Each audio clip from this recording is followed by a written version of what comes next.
അന്തരിച്ച NCP നേതാവ് അജിത് പവാറിന്റെ ഭാര്യ സുനേത്ര പവാർ മഹാരാഷ്ട്രയുടെ ഉപമുഖ്യമന്ത്രിയാകും. ഇന്ന് വൈകിട്ട് 5 മണിക്ക് സത്യപ്രതിജ്ഞ നടക്കും. ഉപമുഖ്യമന്ത്രി സ്ഥാനം ഏറ്റെടുക്കാൻ പാർട്ടി ആവശ്യപ്പെട്ടിരുന്നു. NCP നിയമസഭാ കക്ഷി യോഗം ഇന്ന് ഉച്ചയ്ക്ക് 2 മണിക്ക് ചേരുന്നുണ്ട്. വിവരങ്ങൾ S. ശ്രീകാന്ത് നൽകും. ശ്രീകാന്ത്, അജിത് പവാറിന്റെ വിയോഗത്തിൽ ഇനിയും സുനേത്ര പവാർ പാർട്ടിയെ നയിക്കും എന്ന് ഇതിനർത്ഥമുണ്ടോ?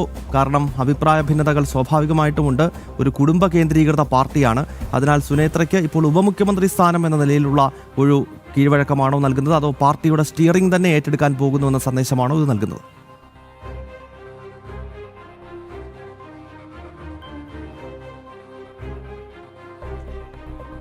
ഗൗതം, മഹാരാഷ്ട്രയുടെ ദാദയ്ക്ക് പിൻഗാമി ദാദയുടെ പ്രിയ പത്നി തന്നെയായിരിക്കും എന്നുള്ളതാണ് പുറത്തുവരുന്ന വിവരം. ഇന്ന് ഉച്ചയ്ക്ക്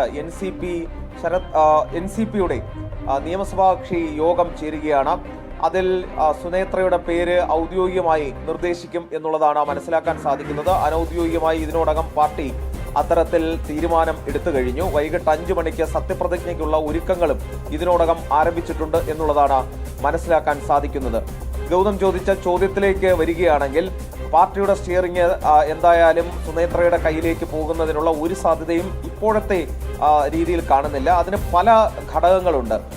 അതായത് ഈ അജിത് പവാർ പക്ഷവും അതോടൊപ്പം തന്നെ ശരത് പവാർ വിഭാഗവും ഒരുമിക്കാൻ തീരുമാനിച്ചിരുന്നു. അവർ ഈ കഴിഞ്ഞ തദ്ദേശ തെരഞ്ഞെടുപ്പിൽ അവിടെ ഒരുമിച്ചാണ് അവരുടെ ബെൽറ്റിൽ മത്സരിക്കുകയും ചെയ്തത്. ഒരു പക്ഷേ ഇനിയൊരു ഒരുമിക്കൽ, അതിനുശേഷം ലയനത്തിന് ശേഷം ഇതിന്റെ ഒരു യഥാർത്ഥ ക്യാപ്റ്റൻ ആരായിരിക്കും എന്നൊരു തീരുമാനം എടുക്കാൻ സാധ്യത അത് ശരത് പവാർ തന്നെയായിരിക്കും.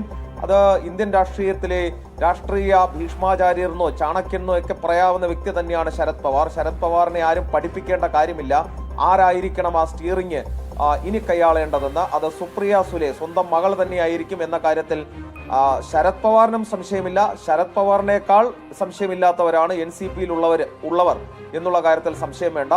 പ്രഫുൽ പട്ടേലിന്റെയൊക്കെ പേര് പല ഘട്ടത്തിൽ പറഞ്ഞു കേട്ടെങ്കിലും അതിലേക്കൊക്കെ പോകാനുള്ള സാധ്യത ഈ ഘട്ടത്തിൽ കാണുന്നതുമില്ല. നേരത്തെ ശരത് പവാർ വിഭാഗവും അജിത് പവാർ വിഭാഗവും പിരിയാൻ കാരണം തന്നെ സുപ്രിയ സുലെയുടെ ഈ സ്റ്റിയറിംഗ് ഏൽപ്പിക്കലുമായി ബന്ധപ്പെട്ട തർക്കമാണ്. അതിനാൽ അതിലൊരു സാധ്യത കാണുന്നില്ല. പക്ഷേ ഡെപ്യൂട്ടി CM സ്ഥാനത്തേക്ക് ഈ ഘട്ടത്തിൽ മറ്റൊരു പേര് നിർദ്ദേശിക്കാനുള്ള ധൈര്യം NCPക്കകത്ത് ആർക്കുമില്ല.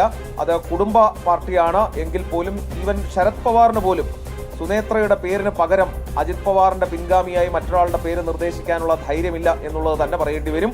സുനേത്രയുടെ പേര് 63-കാരിയായ സുനേത്ര ഇതാദ്യമായി മഹാരാഷ്ട്രയുടെ ഉപമുഖ്യമന്ത്രി, വനിതാ ഉപമുഖ്യമന്ത്രിയാകാൻ പോകുന്നു എന്നുള്ളതാണ് പ്രത്യേകത. അവർ രാജ്യസഭ MP കൂടിയാണ്. അതിനാൽ തന്നെ അവർക്ക് രാഷ്ട്രീയ പരിചയമുണ്ട്. പക്ഷേ ഇത്രയും വലിയൊരു പോർട്ട്ഫോളിയോ കൈകാര്യം ചെയ്തുള്ള പരിചയമില്ല. NCPയെ നമുക്കറിയാം, കുടുംബ പാർട്ടിയാണ്. അവിടെ കുടുംബം തീരുമാനിക്കും, അണികൾ അനുസരിക്കും. അത് തന്നെയാണ്.